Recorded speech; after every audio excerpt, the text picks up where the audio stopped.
A warm welcome to my next guest, my esteemed next guest, Olympic Olympic swimming legend, Sharron Davies. Welcome, Sharron. Evening, Kevin. How are you? I'm very, very well, but I'm a bit worried about this story, and I'm sure I saw you tweeting about it quite rightly. I mean, when are these department stores, when are these companies going to learn? This is the story. This is one of those moments, a mother and daughter moment. A 14-year-old girl and her mum go to Marks and Spencer's, to the lingerie department. She's 14. It's her first bra fitting, one of those special mum and daughter moments. So she goes through the bras, and an assistant comes over to say, "Can I help you with that?" It was a 6'2" biological male, a bloke in a dress. The girl was traumatised. The mother was furious. Marks and Spencer's, M&S, has apologised, but actually made no commitment to ensuring that anything like this will ever happen again. They say, basically, we regret this is what they wrote to the mother and daughter, to the mother.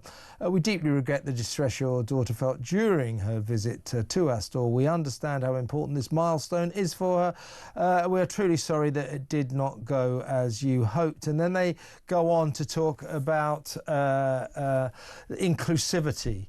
And the importance of inclusivity for, let's read this out. "We want our stores to be inclusive and welcoming places for our colleagues and customers. We have written to this customer and explained that our colleagues typically work across all departments in our stores, and customers can always ask to speak to the colleague they feel most comfortable with."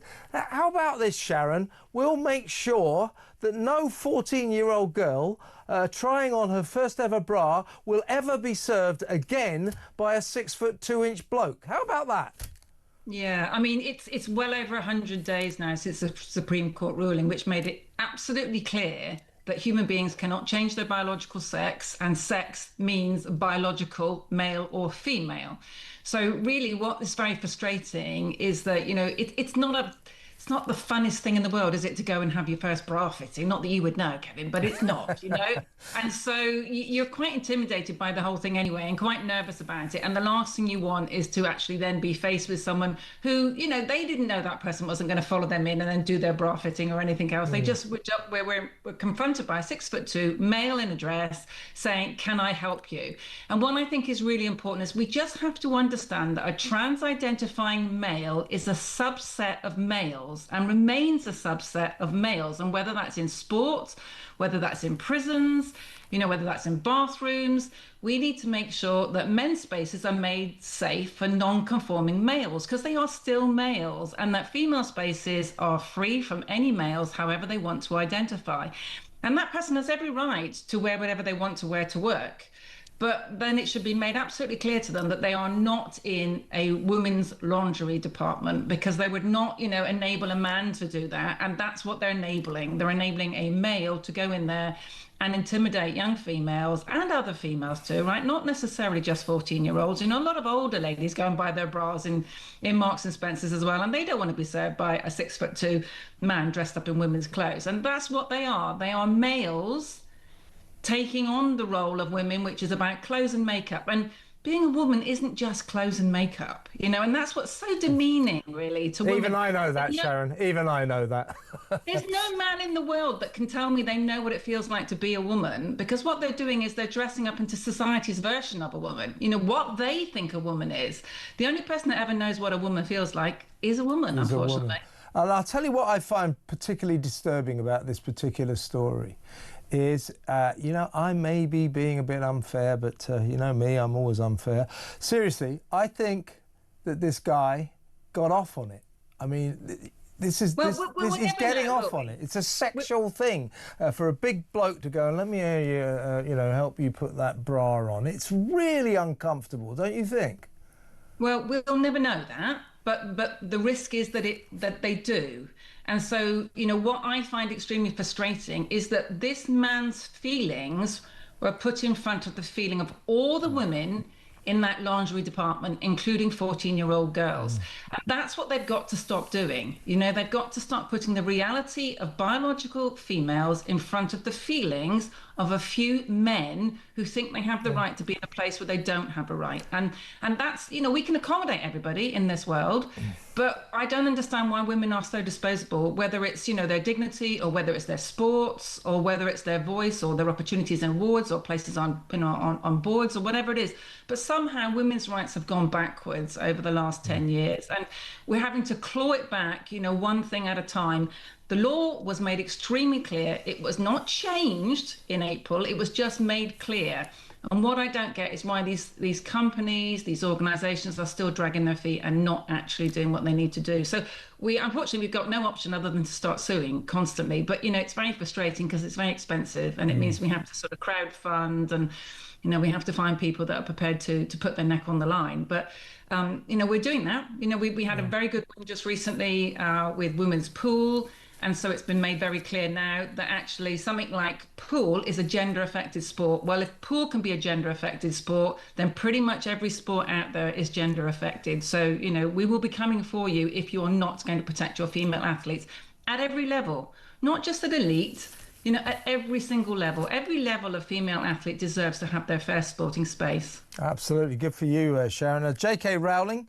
I mean, by the way, this is Marks and Sparks. This is the family store. What are the bosses of Marks and Sparks? What are they thinking? What do they think they're doing? Really, Kevin, is that we know categorically that go woke means go broke, doesn't it? You only have to look at the Jaguar campaign recently. I mean, absolute atrocious. Then you've got Bud Light, you know, that used Dylan Mulvaney to advertise, you know, their product. Then they used Nike to advertise women's bras with Dylan Mulvaney. All of these things have been a disaster. At some point, you'd think these organisations would work out this is not what the general public want. And there was a very, very clear Gov poll just recently which showed that the vast, vast majority of the general public are not on board with this. You know, they want the reality of biology to be in plain space. They want everyone to have their rights, absolutely everyone to have their human rights, and they want everyone to be able to live safely. But they do believe that biology is real, as most of us do, and that women deserve to be protected. Are you backing J.K. Rowling's call for women to vote with their wallets and, you know, not shop at Marks and Spencer's unless they come out? Well, I would, if I was a woman, well, I kind of back it anyway. I would suggest that what women should call for from Marks and Spencer's is a pledge that they won't allow anything like this to ever happen again. They're not making that pledge. Yeah, I mean, Marks and Spencer's actually came out not very long ago and said that, you know, changing rooms of your choice. You know, they were somebody that was extremely loud about that. So, you know, you could be changing next to some autogynephilic middle-aged man who gets turned on by wearing women's clothes in the changing room right next door to you, you know, in a women's changing room. And women are very frightened of this. So what happens is they self-exclude. They buy their clothes and they go home and try them on. They don't go to the sporting class anymore, you know, because they don't complain, because most of them are actually quite intimidated by the whole thing. They just self-exclude, and that's not right. So Marks and Spencer's need to stand up for their female customers, who I would imagine are a very big section of their customers, and just say we're going to protect your rights based on the law, which was clarified in April of this year. Talking of which, Sharron, let me get your view on this. Some of my audience felt I was being a bit hard-hearted last night because I was a bit surprised to see Nigel Farage a couple of days ago sitting beside a nice lady who's a regular guest on Talk called Vanessa Frake. She's a former prison governor, and she has now been appointed Reform UK's prisons czar. Now, she announced that she was against a blanket ban on trans women, blokes in dresses, serving their sentences in women's jails.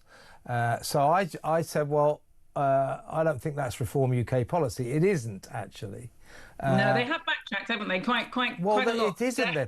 So I said last night, a lot of people said I was too half, because I got all these messages. And Anne Widdecombe, who is part of Reform, said, oh, well, you know, it's not a blanket ban. There will be exceptions with people who've had surgery and so on and so forth.